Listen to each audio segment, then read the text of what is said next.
Okay, I'll try and speak louder.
Thanks, Anton. I'm Rachel Swan. I'm based just outside Sheffield. I've got 30 years commercial experience, so always B2B, but always a focus on the end user, because if you don't get it right for the end user, you'll not get it right for the business proposition.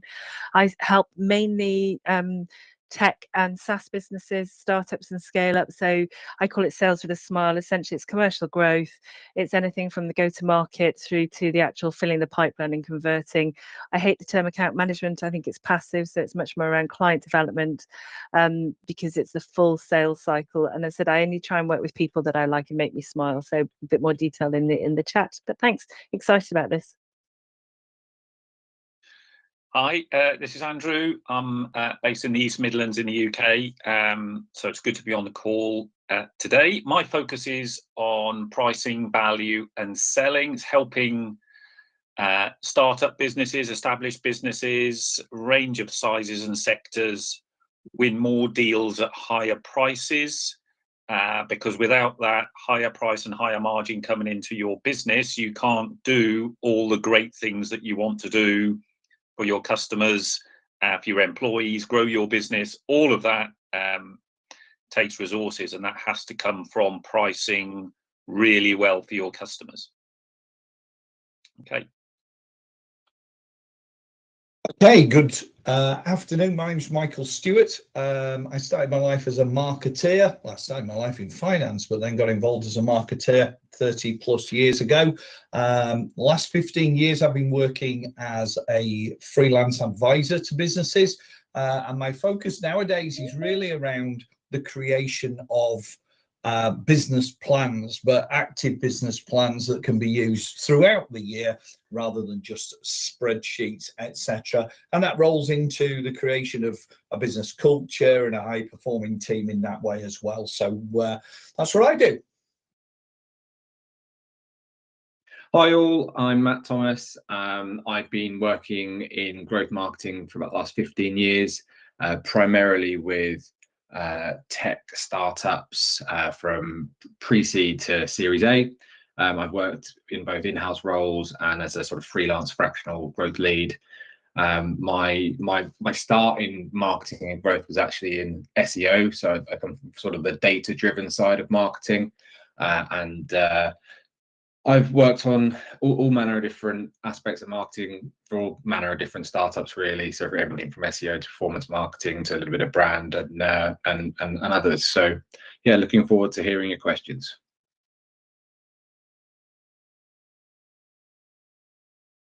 Is amazing. Thank you very much to all four of you, team. I really appreciate it. Well, then, people, we've got some amazing panelists with us today, and they're going to be here for the next 51 minutes, taking any questions you may have in terms of hopefully helping you grow that business of yours from zero to hero. The questions we're taking today, just a reminder, it's anything to do with growth. So whether, let's say, that's user, vendor, client, partner acquisition, growth hacks, go-to-market, pricing, or just generic sales, marketing, advertising, and branding. There literally are no wrong questions, and there's no need to be shy. As I said earlier as well, this is a learning curve for us all. If you're tuning in via the live streams, please get your behinds here, because one, we are unable to monitor your questions that are live. So whether you're on LinkedIn, YouTube, Facebook, or Instagram, you'd need to join us here. And secondly, it makes for a better conversation, and you also get much better answers if you're here and if our stellar panel can actually ask follow-ups. Now, the quickest way to do that is simply to go onto our website, startuptoscaleup.club. So again, startuptoscaleup.club. You then find today's session, which is very easy, Startup Growth Q&A 152. You click join, it's a quick registration. That gets you a link to your email. Through that link, you can join here on our Microsoft Teams call. By the way, it's audio only, which means you can join via any platform or device. And if you're like me, you don't need to spend an hour in front of the mirror doing your hair either. Now, if you've got questions on other matters, please save them for the other conversations we run. Mondays it's talent, Tuesdays product and tech, Wednesdays growth, Thursdays fundraising, second Friday of each month it's UK Startup Law, and third Friday of each month it's UK Startup Finances. and you can RSVP to any of them via our site, startup2scaleup.club. For those of you already here or that will make it here, all you have to do is simply drop your question in the chat. We'll then give you the mic and you can ask our team. In the meantime, we perhaps should get some do's and don'ts from our panelists. So perhaps we can start with Michael, then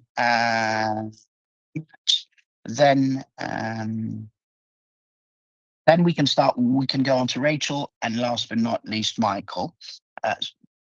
Andrew, sorry, Michael. No, Michael, Matt, Rachel, and Andrew. Let's try and keep it to a minute or less each, please. Let's use one do and one don't, so different logics for both. And for those of you who've been here before, don't worry about repeating yourself, because unfortunately, we founders make the same mistakes over and over again. But Michael, Matt, Andrew, and Rachel, please. Or sorry, Okay. Rachel, and then at the end, Andrew. My bad. Okay. I'm glad I'm going first because I wouldn't know what order I was going in otherwise, Anton, but all good. Right. Okay. Do's and don'ts. I'm going to start with my don't. You need a great product, but don't get hung up on the product and the operational side of the business. Make sure that you focus on the commercial side of the business. It's great having great processes. It's great having a fabulous product, but if you don't have sales and you're not making margin, you're not going to have a business that's successful. So the do's, I'd love to turn that around and say to focus on revenue and margin, but a bit more than that. I am amazed how many times I go back to looking at a thing called the hands-off matrix. Think about your business in that way when you're thinking about growing them. What have you already got? What products do you already have that you can sell to people that you already know? What new clients can you acquire, and what new product lines could you bring into the business to grow your business? Those are the three places that you can look, and often looking at existing customers and making sure you max out their share of wallet and make sure they're buying all the product lines from you is a great opportunity for growth. So that's my don't and do rather than my do and don't. Yeah, mine. So I would say one of the most important ones for me is understand what metrics are meaningful for you and at what stage. I think a lot of startups are naturally drawn to trying to demonstrate that sort of hockey stick type growth and pursuing acquisition or other metrics at the top of the funnel that probably look nice on paper, but actually don't necessarily prove that what you're trying to build is working. So for me, sort of understanding what retention means very early on is really critical. So that's my do. Focus on like the right metrics and understand what they actually mean for your business. And the don't would probably be, don't feel the need to tackle every possible marketing channel and tactic at once from the get-go. I think most startups see the majority of their growth come from one channel, or at least a large portion of it. So really, you just need to identify what that is rather than have a comprehensive strategy for tackling everything all at once when you're very limited in resource and ability. So yeah, that's my don't. So my do is think about what's in it for the end user. What does success look like for them in their own words? It's the so what. So just because you think it's delivering X, Y, Z doesn't necessarily mean that it's delivering X, Y, Z in the same way for your customer. So particularly if you're B2B, but equally if you're B2C. So what's in it for them in their own language? Does it mean actually that they are freeing up time? That's their ROI. I hate the term ROI because I think people don't know quite how to measure it properly. And from a don't point of view, is don't assume, as the guys are saying, don't assume that just because you've got one or two customers that you've got your go-to-market sorted. Again, it's a constant keep asking questions. So for me, it's curiosity, courage, and coachability. So keep having the courage to ask the questions that you might not like the answers to, because that will help uncover more about the success criteria and that go-to-market. So what's in it for them in their own terms. Keep asking questions. Don't assume you've got your go-to-market nailed until you're starting to get significant growth. Okay, my do for businesses, startup businesses, is to consider your pricing and your margin strategy when you start the business, or before that, how you're going to generate those funds. Too often I see people develop their pricing approach, what they're going to charge their customers when they've got the product and they've developed the service, and then they're thinking about price. Then you really need to think about it strategically when you start. Who are you going to deal with? What customers? What are you going to offer them? What's the value you deliver for them? And begin to think about your pricing really early. And I don't, again, see it so often, is people who go to market with a relatively low price because they just want to get business, and then they have the view that they will put their price up later on and address that issue. And that's really difficult to do once you've set that position. So get your pricing right to start with, much easier further down the line. My Lord, you are on fire. Well, thank you very much for that, Tim. Really appreciate that. Okay, we now have 43 minutes to go, which means we've got time for a few questions. Just a reminder, there's no point in sending me messages or commenting on our live streams. Unfortunately, we are still unable to monitor your questions there live. This is Startup Growth Q&A 152. We're doing this to help founders with whatever questions you may have in terms of growing your business, because I personally believe that sales kills everything. Therefore, you sell to enough people, you've got something going. In terms of the questions, they can be on any topic to do with growth. So let's say user, vendor, client, partner acquisition, go-to-market, growth hacks, pricing, sales, marketing, advertising, branding, and all that stuff and more. All you have to do is, if you're on the live streams, you need to join us here on Microsoft Teams. It's audio only. Either click on the links. All the live streams should have a link for you to join us directly. If not, simply go to our website, startuptoscaleup.club. Find today's session, which is Startup Growth Q&A 152. Click join. That will get you a quick registration, will get you a link to your email. And through that link, you can then join us here. It's audio only, which means you can join via any device or platform. Once you're here, simply drop your question in the chat. We'll then give you the mic and you can ask the team. So we'll now go on to our first question. This was sent to us by someone in Cambridgeshire. She says, we're a seed stage Cambridgeshire medtech for remote physiotherapy for busy people. Our remote physiotherapy platform struggles to gather feedback from patients with low response rates to satisfaction service. What structured approach could incorporate automated condition-specific check-ins during therapy, voice of customer interviews via clinicians, and incentives such as access to advanced recovery resources for participating to ensure we gather meaningful insights that enhance both the patient experience and clinical outcomes? Let's start with Matt. We'll then go on to Rachel, then Michael, and then Andrew, please. Sure. Thanks, Anton. Yeah, this is an interesting one. I guess I probably want to know a little bit more about sort of why, what the existing format was and why that might not be working. I think it's such an important thing to get right, getting this early feedback loop and getting the qualitative feedback in on what's working and what's not working. So you're right to kind of look at how to get this right. In terms of the automated aspects, I would say just make those as sort of simple and easy in terms of like a user experience as possible. So if it's automated surveys after the fact, then can you highlight that it's a 2-minute survey? Can you use like a scale like embedded in the email to perhaps get them to click and sort of bounce through to the survey so that it's it doesn't appear that it's going to take up a lot of time.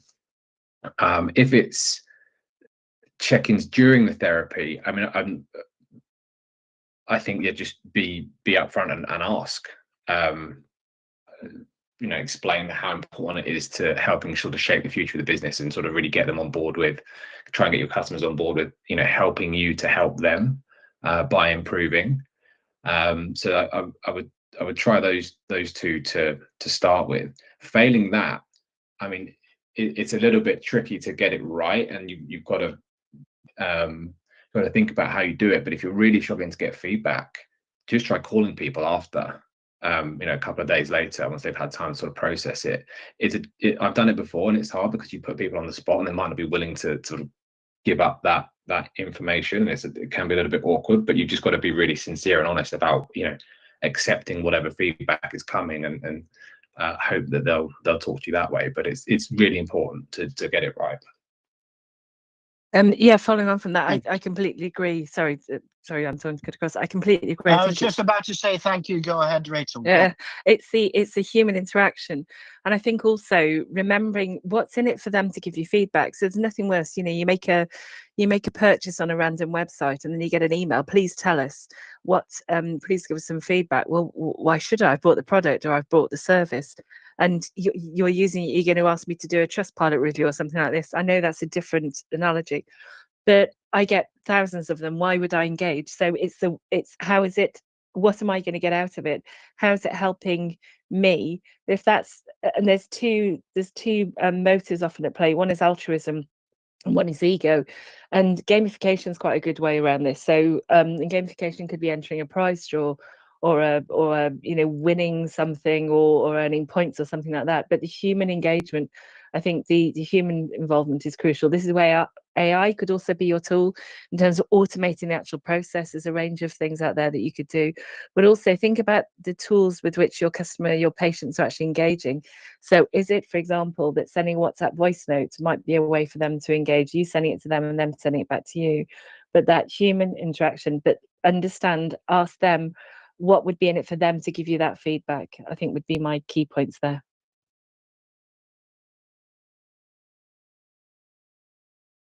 Sorry, just took me a second to turn my mic on. Hi, it's Michael. Right.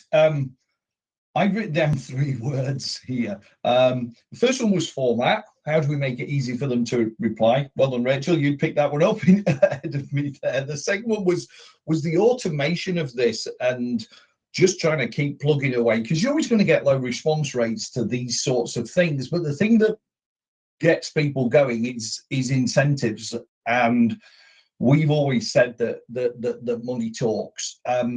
You might think that that's spending a lot of money, but you've got to look at incentives and say it's kind of like the cost of acquiring customers and sending people higher value packs, or sending them a letter rather than an email. You might think that it feels like you're spending a lot of money, but how much is that worth to you? £10, £20, £30, £50, £100?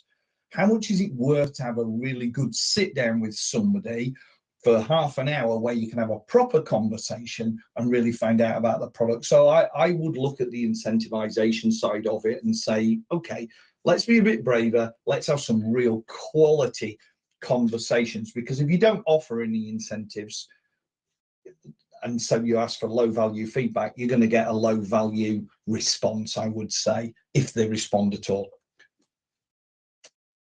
Thank you, Michael. And last but not least, Andrew, please. Yeah, thank you. A number of things that I would mention, the guys have already talked about. Making the feedback really easy and simple, I think, is absolutely crucial. Giving people that view of what's in it for them, the value element. So if I think about surveys, responses, feedback that I'm asked to give, it's got to be easy. There's got to be some line of sight as to what it's going to do for me, whether that's some sort of incentive or whether it's more likely improved service. But I think the other area is trying to personalize that communication as well. So I get the feeling that you really want to know about me and my situation, and you're keyed into why I've used that service and what I'm getting from it, so that you can make it feel as though it's a personal experience. I think those would be the main elements that drive me towards respond to the many requests we get for feedback.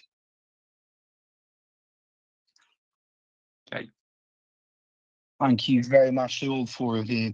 Just want to come in quickly. So I recently had my first appointment with an osteopath, and once I found him decent, seemed to know what he was talking about.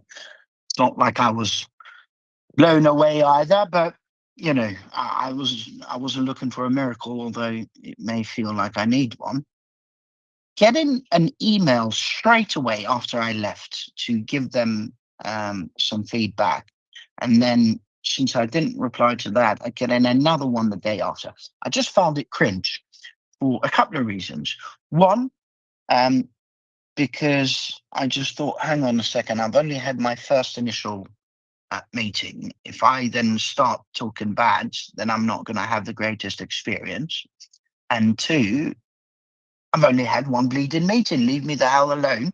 I'm happy maybe to tell you at some other point. And you know, if I keep coming to you, then clearly there is something here. Another thing, and I've seen, we've tried with a few other B2C. This is a group of angels that often invite me to help their portfolio companies with growth advisory work. Instead of, or more often than not, instead of asking them what do you think and what have you, is to actually make yourself as vulnerable as you possibly can and ask them, what is it we can do better? Or what is it that you think we did well? Literally, just ask them two questions. What is it we can do better? Or one of these two. But again, you may meet some resistance. In terms of somebody mentioned the money side, obviously that's always the best way. But unfortunately, I am aware that, you know, being a startup, the last thing you normally have is money to spend on these. So, but then you get what you pay for more often than not. But being humble helps a lot. I'll never forget. There's this quite a while ago. My missus bought something when our son was born, and it was a startup. And the founder himself sent us, an email, which to me obviously did look. I know it was automated, but the way it was drafted, it was very personalized. And you know what? We ended up actually giving our time and also recommending others. So a lot of stuff has been mentioned here, and I'm glad personalization was one of them, and the reformatting of it too. Right here, we are now 31 minutes away from wrapping this up. Just a reminder for those of you on the live streams, please be aware that unfortunately we are unable to monitor your questions live. So you would have to join us here on Microsoft Teams. It's audio only. You can either click, there should be links on all those live streams, whether it's LinkedIn, YouTube, Facebook, or Instagram. But if for whatever reason that's not working, then simply go to our site, startuptoscaleup.club. Click on today's session, which is Startup Growth Q&A 152. Click join. Quick registration will get you a link to your email, and through that link, you can join us here on the live stream. Once you're here, simply drop your question in the chat. We'll give you the mic, and then you can ask the panel. Now, we'll go through the second question. This is a femtech founder in Bristol. She's at pre-seed. He says, our platform is an online community for women's health issues, but we're struggling to drive consistent traffic. What specific SEO content marketing strategies can we implement to attract users? Should we consider guest blogging or partnerships with health professionals to enhance our credibility and reach? Maybe we can start with Andrew. Andrew, if you want to maybe try and think what can be done in terms of pricing that would kind of boost SEO, especially, or content marketing. And then we can go to Matt, Rachel, and last but not least, Michael, please. Okay. I think not directly related to my specific area, but I do return back to value and understanding what your ideal customers are that you want to get to are after, what's important to them. And then in terms of content platforms, where are they? What are they reading, listening to? What do they engage with? And I think the idea of linking up with other people that your ideal target customer also engages with is a neat way of doing it. So what collaborations there might be that you can begin to do that, and how you can then begin to perhaps link that to driving revenue, and not particularly incentivizing those collaborations, but certainly how you can work closer together on key customers that you want to get in front of with your content, I think will be really important. But fundamentally, it's always going to be about what are they interested in, where are they, what are they listening to, who could you link up with to build that scale and move it on from there. Okay.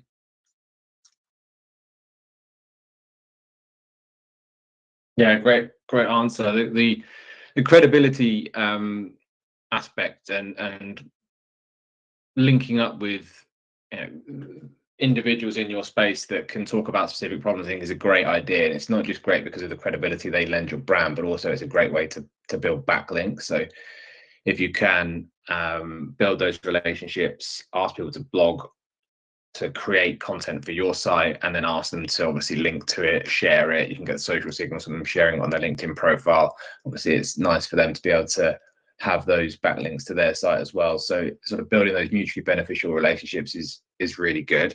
And the other thing I would think about, being a community platform, is I would look at the tactics that have been used by other sort of big online communities to leverage all the user generated content into specific pages. And you can you know, build these into hubs like structured around the different topics or conditions perhaps.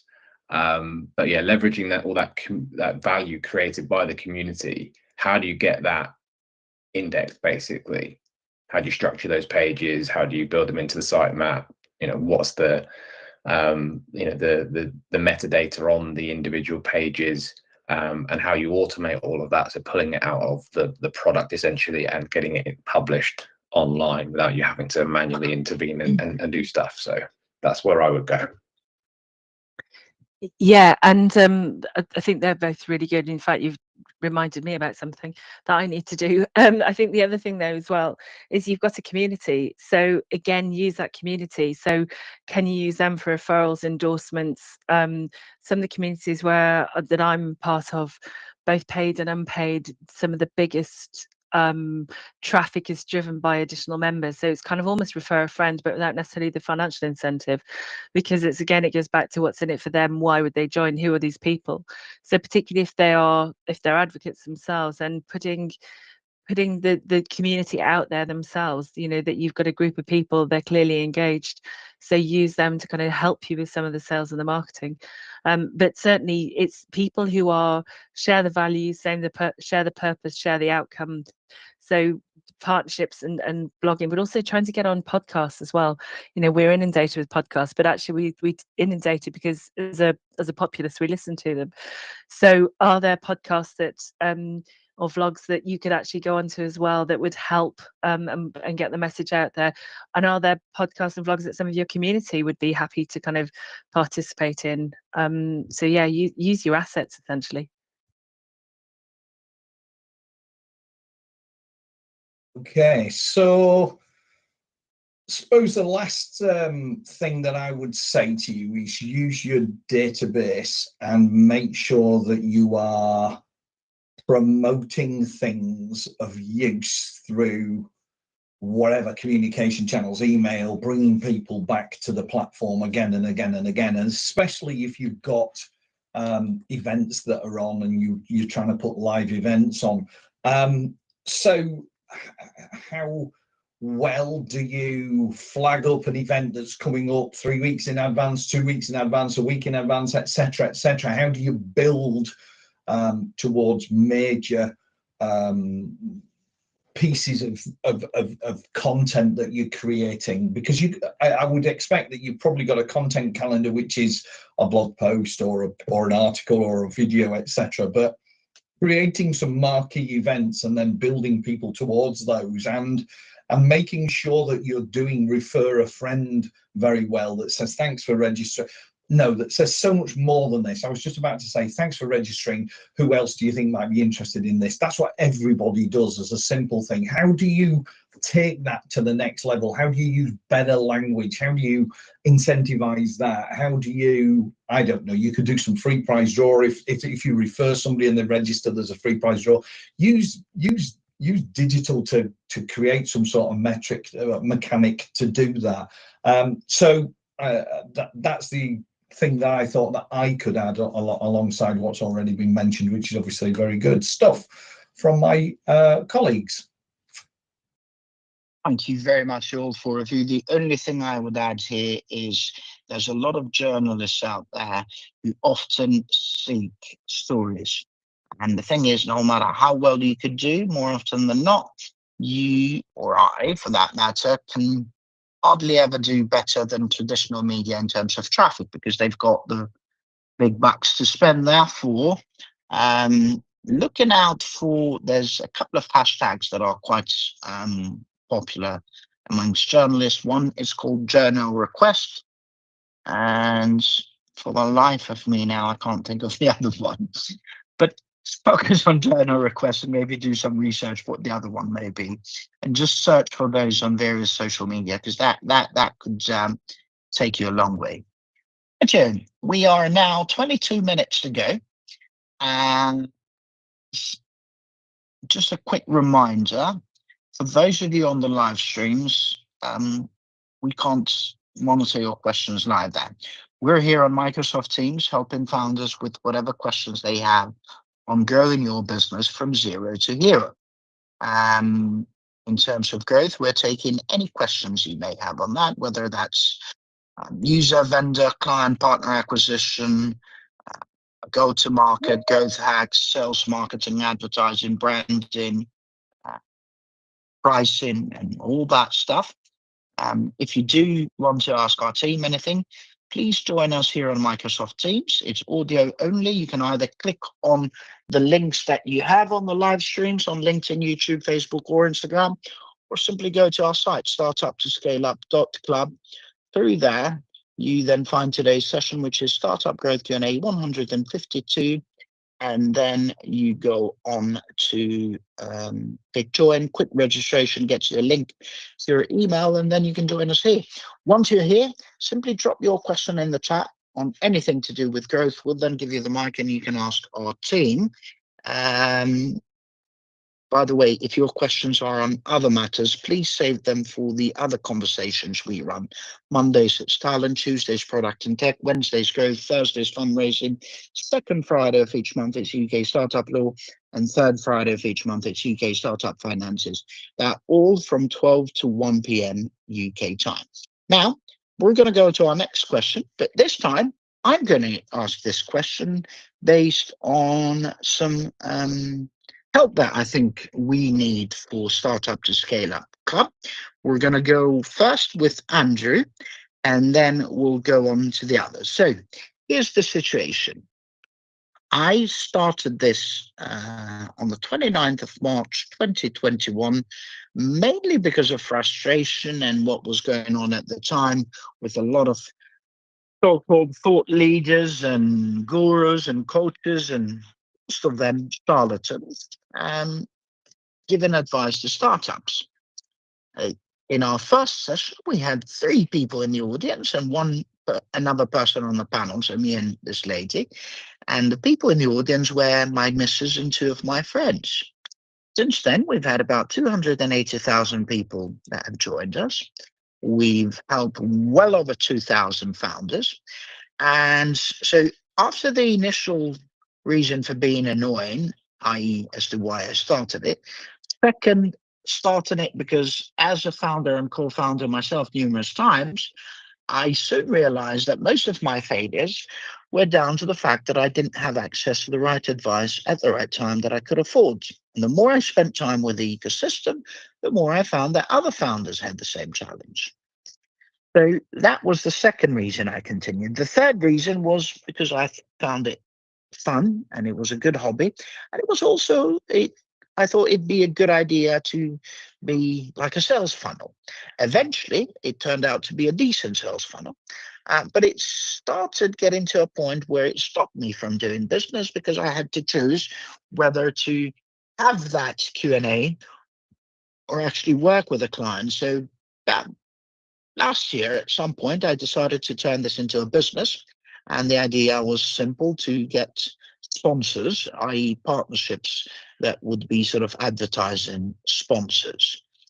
And during that time, I was extremely fortunate to have somebody come in and have a certain arrangement with us in terms of kind of monetary arrangement. But for this to really be as big as it can be, it has to attract the right sponsorship.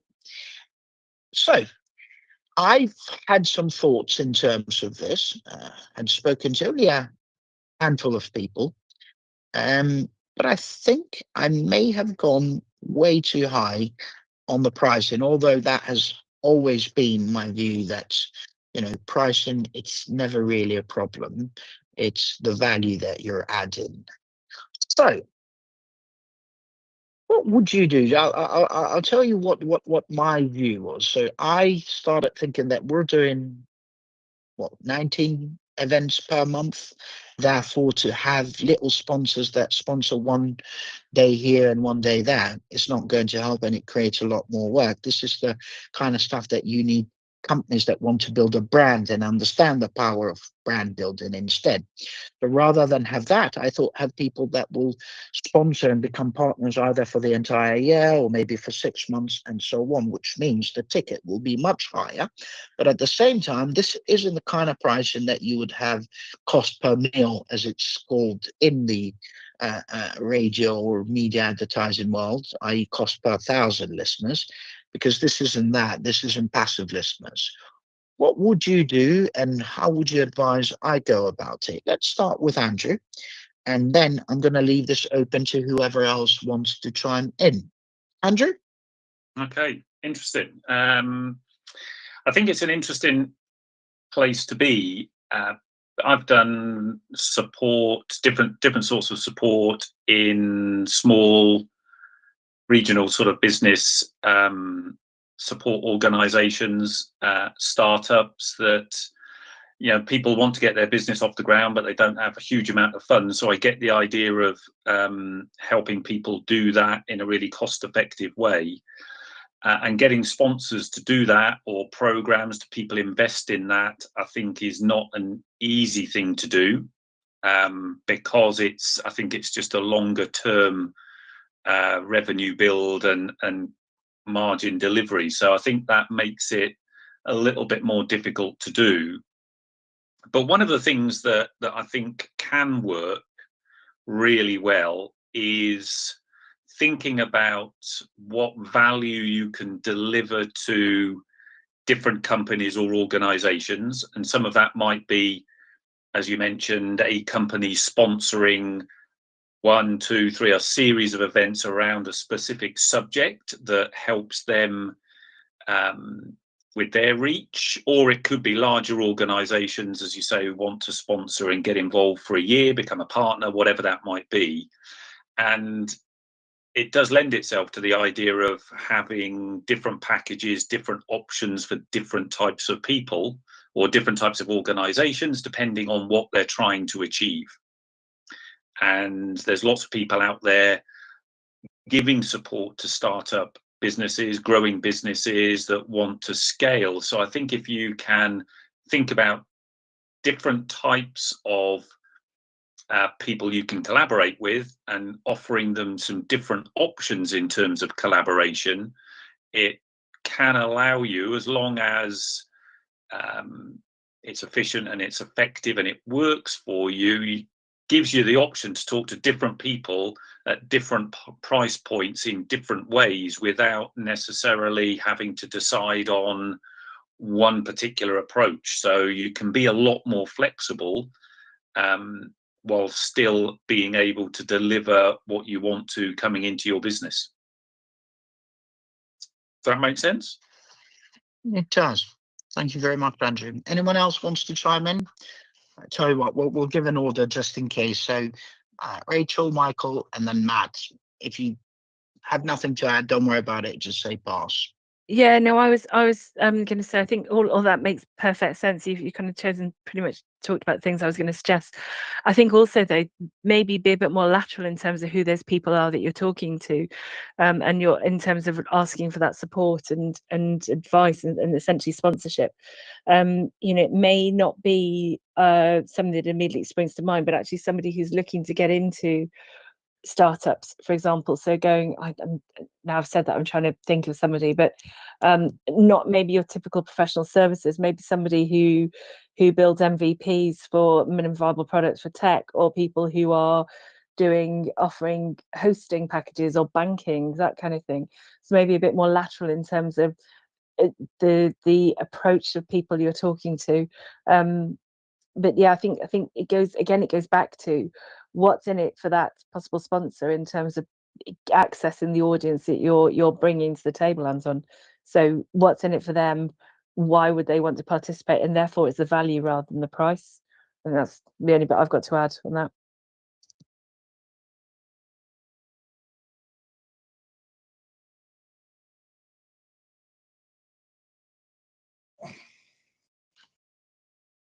Oh, sorry, lost my mouse. Sorry. Yeah. So, Michael, I would say that there is a case for looking bigger in terms of the sponsors.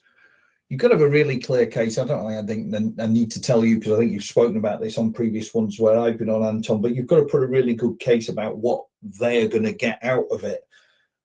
Don't be afraid to tap into their CSR. So I was just thinking about somebody like Barclays Bank or HSBC, who probably want to be seen to be supporting startup businesses, and things that you could deliver to them. Could you promote events that they're doing, online events that they're doing as well? So yes, they're paying for it, but also they are you're helping and delivering more than just exposure on that event. You would promote and cross promote their event.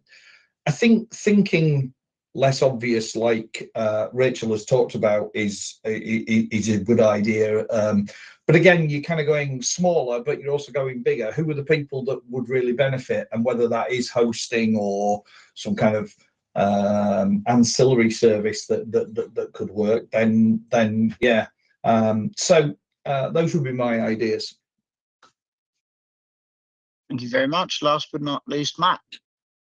Yeah, thanks. I mean, I think we've had some great tips there. Not a huge amount to add for me. I would just, and apologies if this is sort of teaching to suck eggs, but I would say sort of build out some research on like who the audiences are for each of the individual content streams in as much detail as possible. Like, I think about this from an advertising perspective, and I want to know that detail so I can kind of match that to the right, product and service that I have.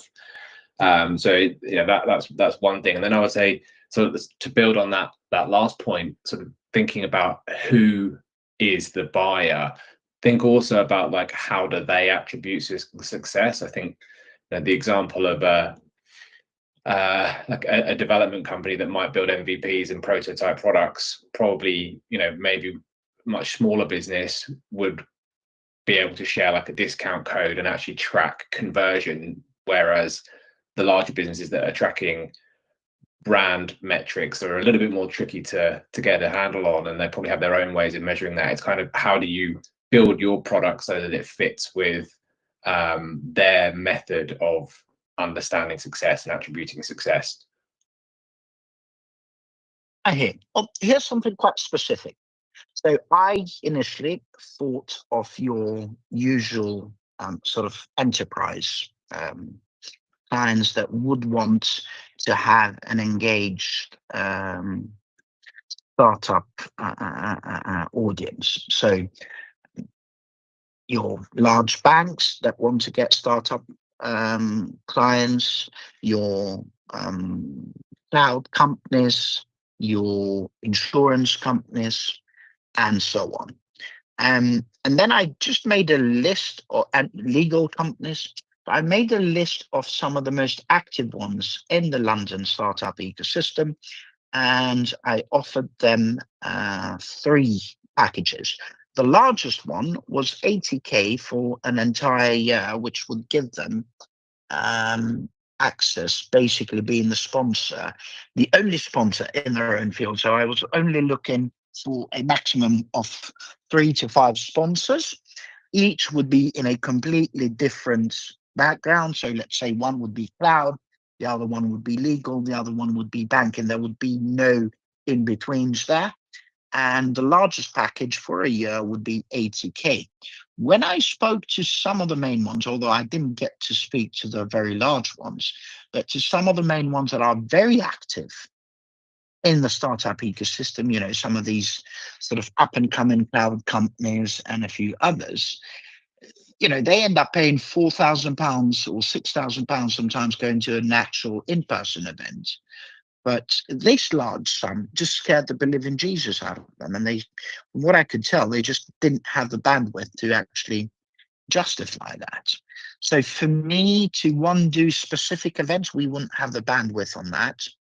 So, and 2, it's extremely hard to get people to be engaged on that. So that's why you kind of need to keep them a little bit, and we've tried all sorts of formats. You need to keep them a little bit generic, but at the same time, like this one, this is on growth. So it is generic, but at the same time, it's not questions about anything to do with startups. So just thinking, what else, you know, is that a price that I should be looking at?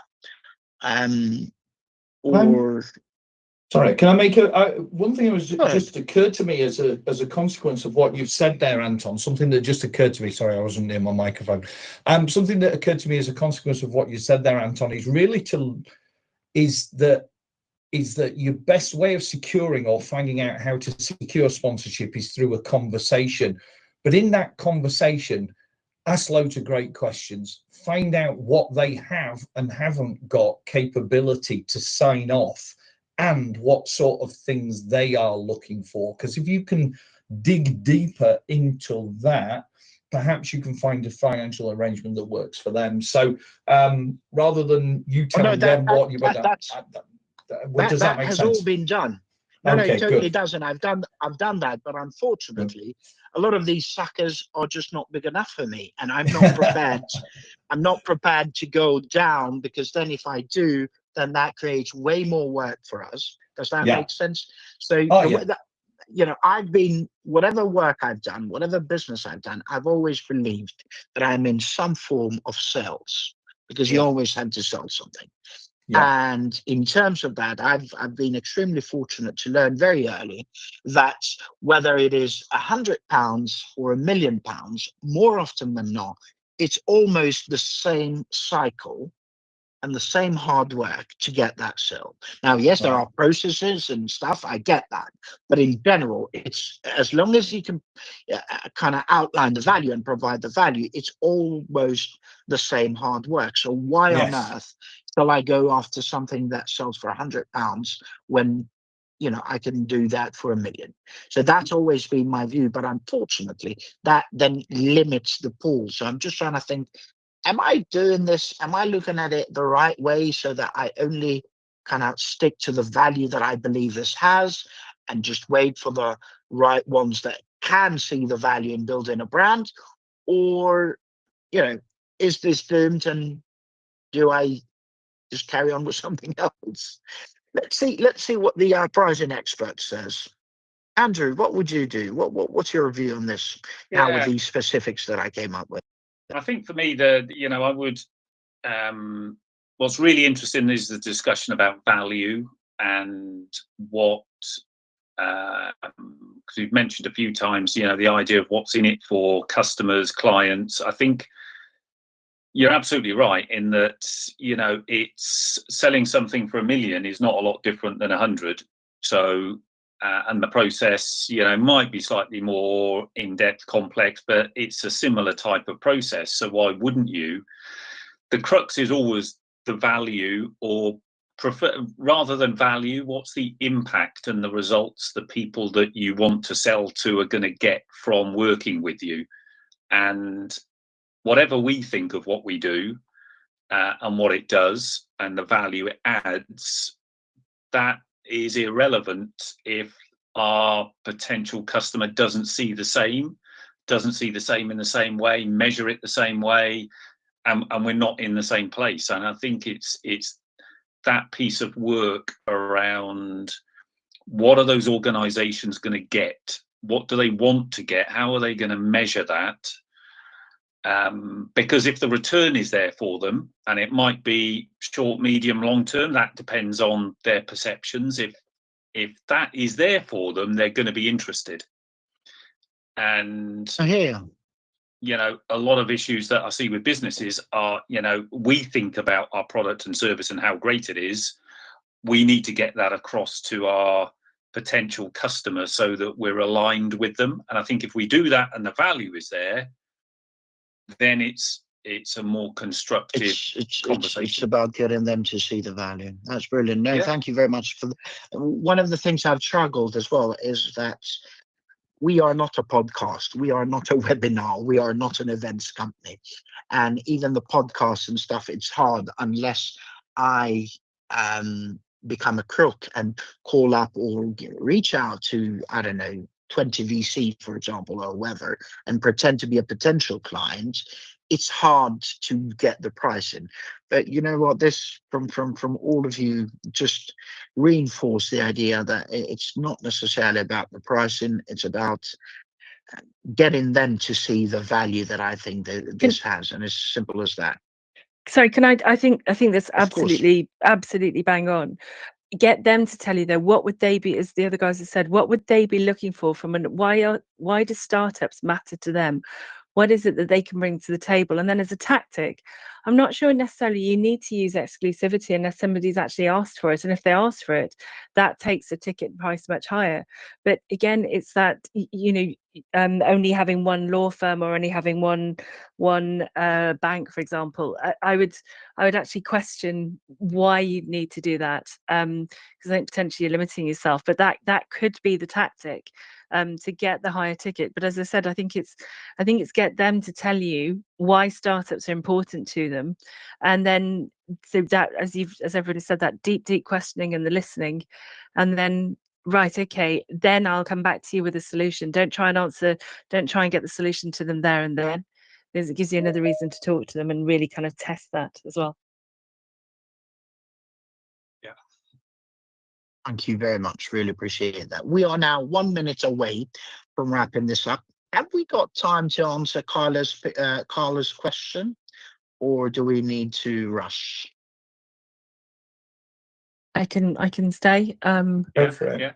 Yeah. Okay, Carla, let me see if I can give you the mic, buddy. Where are you?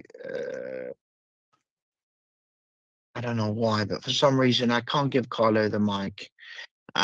You must be on some kind of, yeah. Okay, well, let's try and answer it based on what you've written here. So I'm building a rural tourism business centered on eco-friendly off-grid cabins placed on leased farmland near major attractions like Thorpe Park.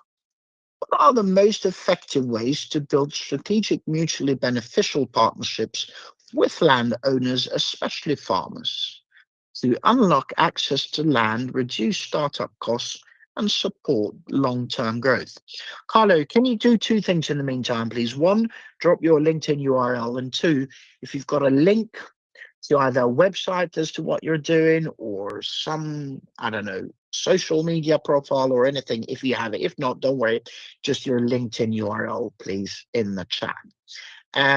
So I think this is a brilliant idea, and this comes to pretty much real estate. How do you rent real estate and how do you go about it? Let's start with Michael, Rachel, Matt, and Andrew. What would you do here?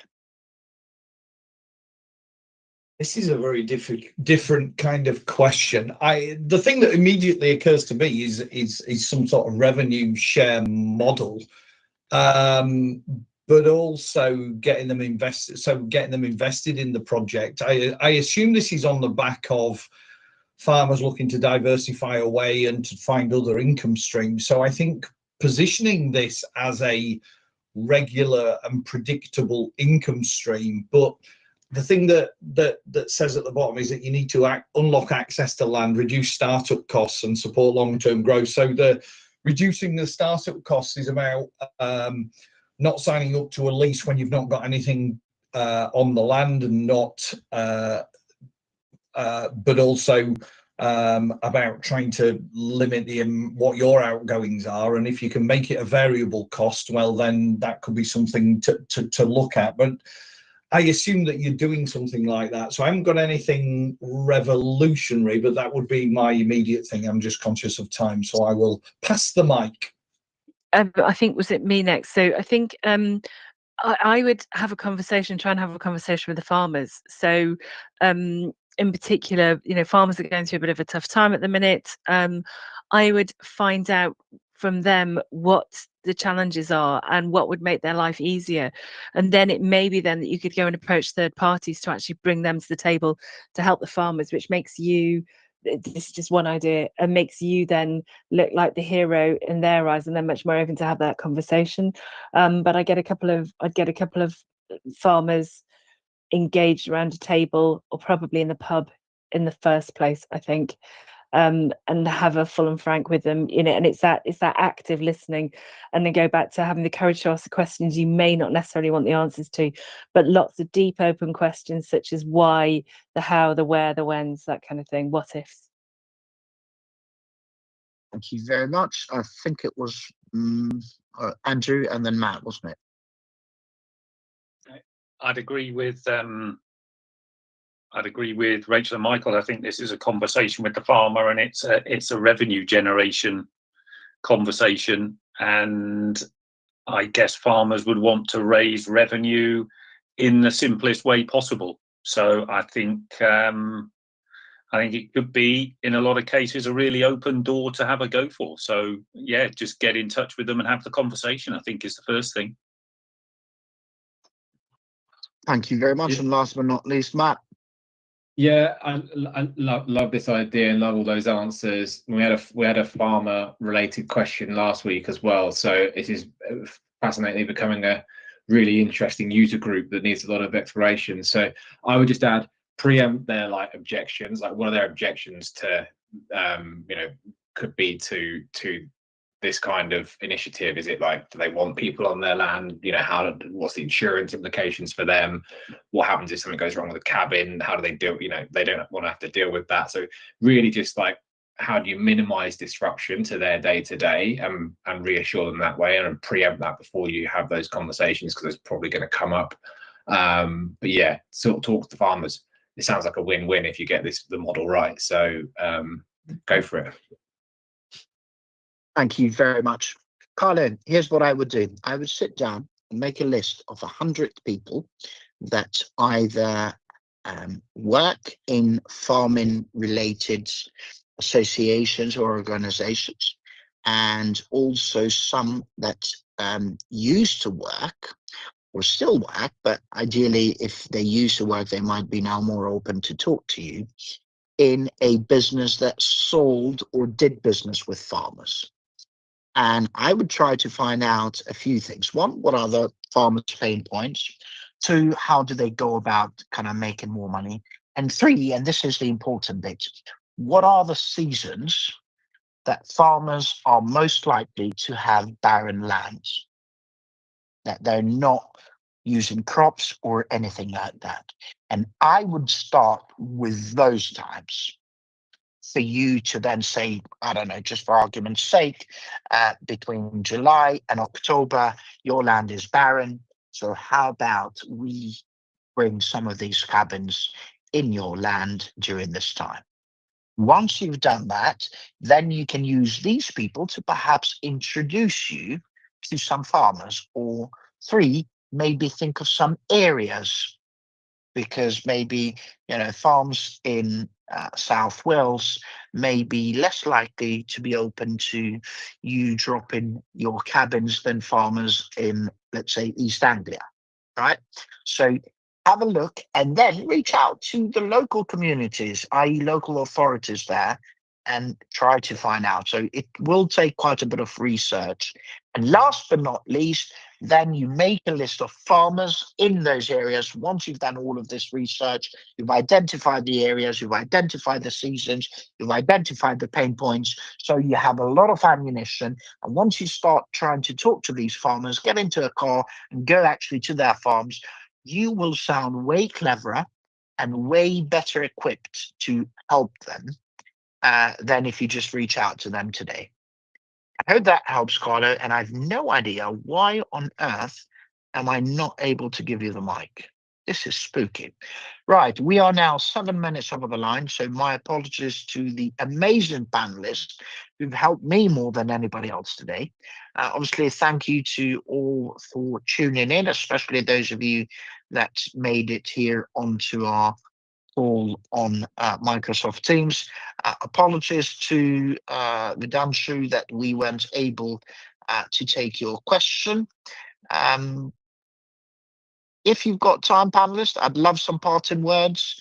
Maybe we can start with the lady of the house, and then we can go on to Andrew, Michael, and then I think the overriding thing, and this goes to Vedantu as well, which is asking questions. It's the trying to get to the right people and asking questions, active listening, with a view to always being, it doesn't matter how amazing your product is, but what's in it for the end user in their own words, and ask those questions and actively listen. And then you can't go that far wrong. That was it from me. Thank you very much, and I really appreciate your input today. Andrew? Yeah, for me, I would just build on that. And when you've answered that, what's in it for me, for your customer, is try and get that into really strong impact results. Try and quantify what that looks like. Because if you can do that piece of work, so you and the customer really get what you can do for them, hopefully in pound notes, then the pricing conversation it's just so much easier if you can get that piece of work done. Not always easy, but well worth the investment in time and effort to do it. Okay, parting words from me. The thing that occurred to me listening to the answers all the way through the session today is that we've talked about getting a bit more sophisticated about the way that you do stuff. So here's a mantra for you, and that is to get in the deep end. Don't just send an email, craft that email. Don't just have a conversation. Really prepare for that conversation and do your research and think about, how can I go about this differently? We've talked about this is not easy. Starting a business, running an established business is not easy. If it was easy, everybody was doing it. And I think those people that get in the deep end and really do the hard yards and the hard work are the people that'll be most successful. So for me, get yourself in the deep end. Don't just sit in the shallow end. Thank you very much. Last but not least, Matt, please. Yeah, thank you. I build on Rachel's point, because I think it's been sort of ever present throughout these questions. I don't think you can do too much, spend too much time with your customers as a founder or a growth leader. Speak to them as much as you can. Take every opportunity to spend time with them, and really understand their problems. You won't do you any harm. So yeah, jump in with 2 feet to that for sure.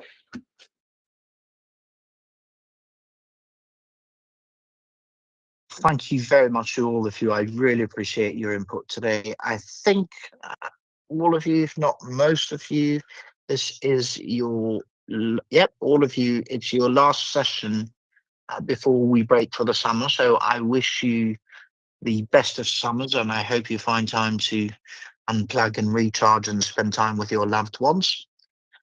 Right, this has been Startup Growth Q&A 152, an amazing session, and I'm very grateful to our panelists. Thank you to everyone else that tuned in.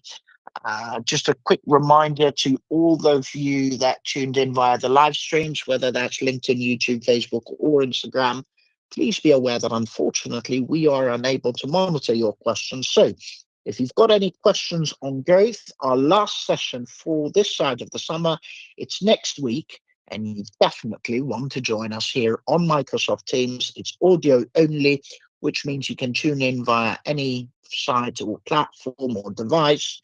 And just a reminder, we run 6 regular sessions: Mondays talent, Tuesdays product and tech, Wednesdays growth, Thursdays fundraising, second Friday of each month it's UK startup law, and third Friday of each month it's UK startup finances. They're all from 12 to 1 p.m. UK time, and you are able to register or RSVP to any of them via site startup2scaleup.club. When you go there, simply pick your preferred session and click join to register. Now, as far as my parting words are concerned, just remember the startup journey can be both exciting but also quite challenging. So try to have some fun in the meantime, and be kind to yourself and everyone else for that matter too. Hopefully we'll see you tomorrow for Startup Fundraising Q&A. We've got some brilliant investors and fundraising experts joining us. Otherwise, have a great afternoon. Thank you, and God bless you all. Bye-bye for now.